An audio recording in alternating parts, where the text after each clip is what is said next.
मिर्जा साहब से क्यों इतना इख्तलाफ करते हैं? हाँ, मिर्ज़ा साहब से इख्तलाफ की वजह वही है जो आपने बीच में एक दफ़ा सवाल भी कर लिया। मिर्ज़ा साहब के कुछ नज़रियात ऐसे हैं जो हैरान कुन हद तक जहालत के ऊपर मबनी है। मसलन कुरान पाक की बात आई है ना, मिर्ज़ा साहब कहते हैं कुरान पाक को बगैर तर्जुमा पढ़ना ऐसे है जैसे फ्रेंच में गालियाँ निकालना। हालांकि आपने भी, सब ने यह हदीस सुनी होगी, इस कमरे के अंदर बैठे हुए हर शख्स ने भी सुनी होगी। रसूलुल्लाह सल्लल्लाहु अलैहि वसल्लम ने क्या फरमाया? अलिफ लाम मीम पढ़ने से कितनी नेकियां मिलती हैं? 30 नेकियां मिलती हैं। एक लफ्ज़ पे 10 नेकी। अलफ पे, लाम पे, मीम पे। अब अलिफ लाम मीम का तर्जुमा बताएं, दुनिया के किसी आदम से पूछ के दिखाएं। नहीं है, किसी को नहीं मालूम। किसी को नहीं ना मालूम। तो कुरान पाक को बगैर तर्जुमे पढ़ने से भी सवाब है कि नहीं? वो कहता बगैर तर्जुमा पढ़ना ऐसे जैसे फ्रेंच में गालियां निकालना। अकीदा कितनी बड़ी गुमराही है ये, कितनी बड़ी सॉलिड गुमराही लोगों को गुमराह कर रहा है। हाँ, जो दूसरा एंगल होता है ना उसामा भाई, उसके हम कायल हैं कि कुरान पाक सिर्फ किताब सवाब नहीं है, सिर्फ किताब शिफा नहीं है, किताब हिदायत भी है।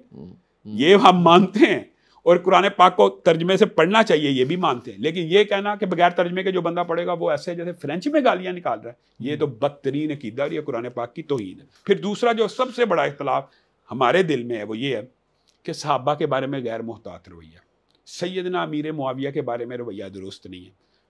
आप उसकी गुफ्तगू सुन लें, बनु मैया इंजसन, बनु मैया इंजसन, सुबह से लेकर शाम तक बनु मैया को गालियाँ निकालता है।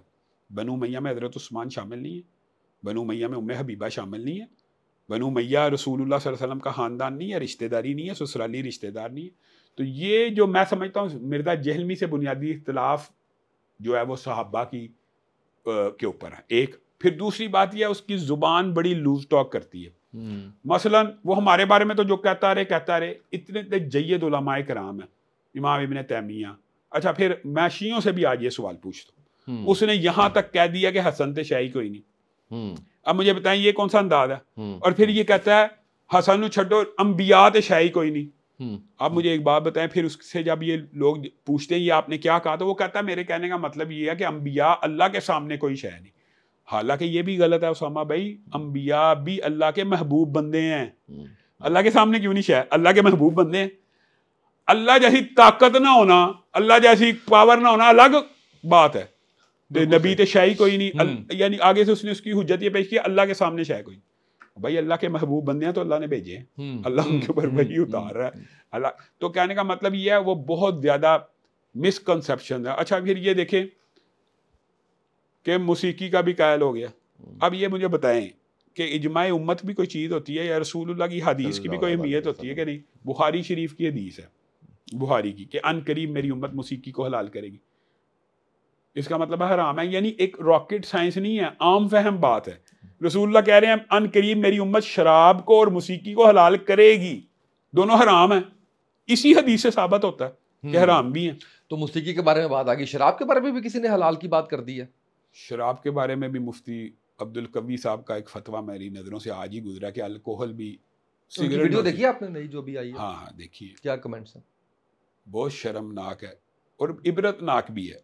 मजहबी तबके के लोगों को इससे इबरत पकड़नी चाहिए कि फेम, शोहरत इंसान को किस तरह के रकीक जगह पे ले जाता है। देखें वो बड़ी, मैं तो कहता हूँ उनकी पहली भी हरकतें दुरुस्त नहीं है, लेकिन देखें इस बंदे की क्या इससे ज्यादा दिल्लत हो कि एक औरत इसके मुंह पे थप्पड़ मार गई, और एक मारूफ औरत रहीम शाह या जो भी है, हरीम शाह वही वीडियोस वाली, हाँ वीडियोस लीक करती है। नहीं, वो थप्पड़ मारा उसने इसके मुंह के ऊपर। तो फिर ये देखें इसके बाद क्या पता। अच्छा ये बताएं कि मिर्जा साहब से कभी मुलाकात हुई आपकी? नहीं, कभी नहीं। कभी ख्याल नहीं आया सुलह कर लें, बैठ जाएं? आप तो लॉजिक के बंदे हैं, आप तो गुफ्तगू के बंदे हैं। कभी चले आपकी वसातत से भी कहते हैं बैठ जाएं। पहले कहा है आपने? नहीं, मैं तो 5 साल से कह रहा हूँ कि मिर्जा साहब एक दफा सामने बैठ जाएं। तो चलते हैं उनके पास, दूध का दूध, पानी का पानी, उनके पास चलते हैं किसी दिन। नहीं चैलेंज छोड़े ना, वैसे बैठते हैं, वैसे चले उनके पास। सब जानते हैं कि वो वहां से बाहर नहीं आते। किस दिन प्लान क्यों नहीं आते? चलते। मैं कहता हूँ चले नहीं आते, सामना तो करें सर। अच्छा फिर मेरी एक बात बताएं, अगर आप चले मैं आपको एक बात और बता दूं दिलचस्प छोटी सी। अगर आप मेरे साथ चलते हैं, हम दोनों चलते हैं वहां पे, ठीक है, क्या वो इनकार कर देंगे मिलने से? आपको इनकार कर देंगे? मेरा नहीं ख्याल। इनकार कर देंगे। आप पूछ लेना, ऑन कैमरा कभी मुलाकात नहीं करेंगे। नहीं, ऑन कैमरा तो मुलाकात करनी नहीं हमने। हाँ, तो ऑफ कैमरा तो जब मर्जी आ जाए, मुझे भी नहीं वो नहीं आते तो आप बैठे तो सही, ऑफ कैमरा ही बैठ के कुछ दलील, कुछ बात, कुछ ऐसे जो इख्तलाफ है उनको थोड़ा साइड पे, कुछ इस तरह से कभी नहीं। वैसे ऑफ कैमरा भी बैठने के लिए अहले हदीस उलमा तैयार है। अगर वो संजीदा रवैये का मुजाहरा करे, मैं उनको ऑप्शन देता हूँ।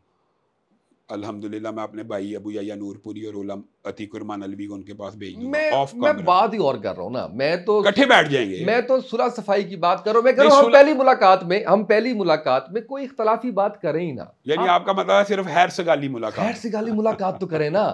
अलामा साहब देखें, हर बंदा कोई उनसे आपके बारे में पूछ रहा है, कोई आपसे उनके बारे में पूछ रहा है, सबकी रेटिंग बढ़ रही है, सारा कुछ हो रहा है। इसमें कहीं दीन भी समटाइम्स शायद ऐसा होता हो कि मुतासिर हो जाता हो। अच्छा, दूसरी बात ये बात जो आपने की है ना, बड़ी वैलिड है।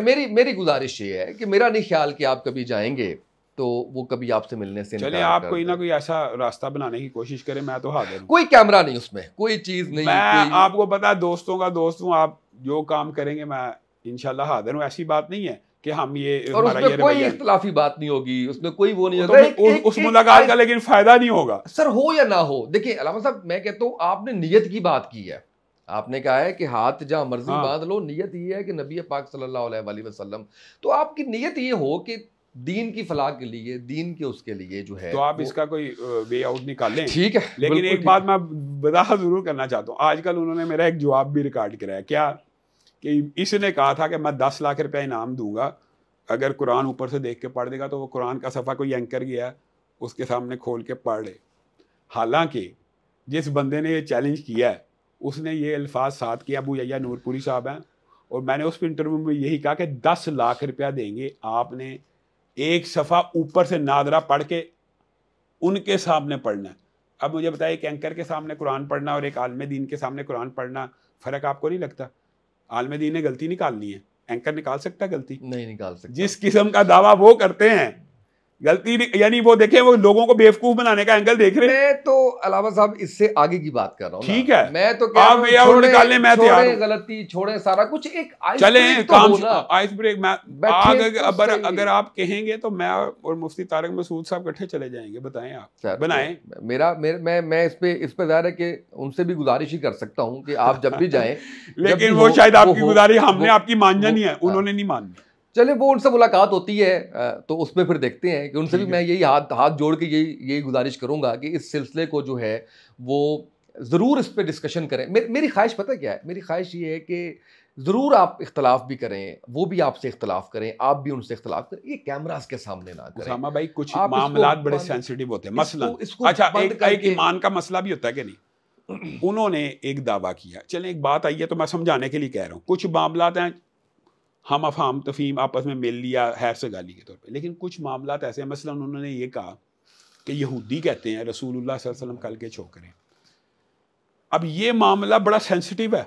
मैंने उनकी बराए इस्लाह पहली तकरीर की कि ये आपने के मुंह से शायद स्लिप ऑफ टंग हो गया है, ऐसा किसी यहूदी ने किसी किताब में नहीं कहा। वो अड़ गए कि ये कल के छोकरे का तो मतलब बुरा होता ही नहीं, इसका मतलब ऐसे है। बाद इलिटरेट पीपल और जाहल लोग ये समझते हैं कल का छोकरा इतनी बुरी बात ही नहीं है। मैंने उनसे कहा कि यहूदी किसने किस किताब में कहा है, आप हमें ये बता दें किस यहूदी ने किस किताब में कहा है। सर आंखों पे आपकी बात सच्ची, जब किसी यहूदी ने कहा ही नहीं आप उनके ऊपर इल्जाम लगा रहे हैं। रसूलुल्लाह सल्लल्लाहु अलैहि वसल्लम जब मदीना में गए हैं, यहूदी तो मदीना में थे, रसूलुल्लाह की उम्र कल के छोकरे वाली थी, माअज़ल्लाह। और क्या रसूलुल्लाह सल्लल्लाहु अलैहि वसल्लम को वो ये कह सकते थे माअज़ल्लाह? फिर हुआ ये, इसका देखें आप अपने दाम में से याद आ गए। मेरे खिलाफ वीडियो बनाइए, कल का छोकरा कहना है हमारी आम लैंग्वेज के अंदर कोई गाली या बुरी बात नहीं। इसको किसी बंदे ने कह दिया ये कल का छोकरा, उसको पढ़ गए कि कल का छोकरा तो गाली है। अच्छा, मैं अगेन आता हूँ, उसी बात पे आता हूँ। फिर आप मुझे बताइए ये सेंसिटिव इशू है क्या नहीं? सेंसिटिव, मेरा मुद्दा फिर किसी साहबी को बेईमान कहना, किसी साहबी को बुरा भला कहना, ये क्या है? मैं कह रहा हूँ कि मैं जो बात करना चाह रहा हूँ ना, मैं ठीक है चाह रहा हूँ कि जब आप पहली आपकी जब मुलाकात होती है उसमें सिर्फ आप चाय पानी पे बैठते हैं, आपकी गुफ्तगू होती है, आप ये वे आउट निकालें, उसमें क्या होता है कि उसके बाद देखें आप बंद मुकालमे का राह खुल जाता है, रास्ता खुल जाता है, ये कैमरास बंद हो जाते हैं, आप अंदर बैठे हैं, आप दोनों गुफ्तगू करें, दीन की फलाह के लिए गुफ्तगू करें, उसके लिए आप जो है वो बात करें।